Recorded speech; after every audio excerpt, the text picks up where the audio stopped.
Pemerintah Kota Palembang melalui Dinas Kesehatan terus menggencarkan vaksinasi untuk mencapai herd immunity dan menekan angka penyebaran COVID-19. Di 18 kecamatan telah dilakukan vaksinasi secara massal yang menyasar berbagai usia. Menurut Dr. Mirza Susanti, untuk dosis pertama, capaian vaksinasi di Palembang sebesar 61,83%. Sementara, dosis kedua sebesar 42%, yang menambahkan vaksinasi terendah saat ini untuk ibu hamil baru mencapai 4%, dan remaja baru terrealisasi sebesar 10% dari target 200.000 remaja. Masih rendahnya angka vaksinasi untuk ibu hamil karena masih banyak ibu hamil yang takut untuk divaksin. Begitu juga dengan sasaran usia remaja, namun Dinas Kesehatan terus berupaya memenuhi target vaksinasi remaja dengan melakukan vaksin di sekolah-sekolah.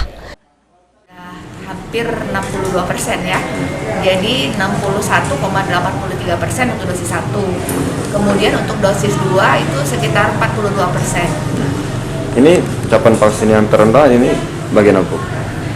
Yang terendah saat ini kita menyasar pada bumil, ibu hamil itu masih rendah sekali, baru 4%.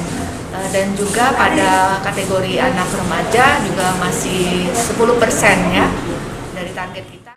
Selain bekerja sama dengan sekolah, Dinas Kesehatan juga menggandeng instansi dan komunitas untuk melaksanakan vaksinasi dengan sasaran masyarakat umum, lansia, ibu hamil maupun usia remaja.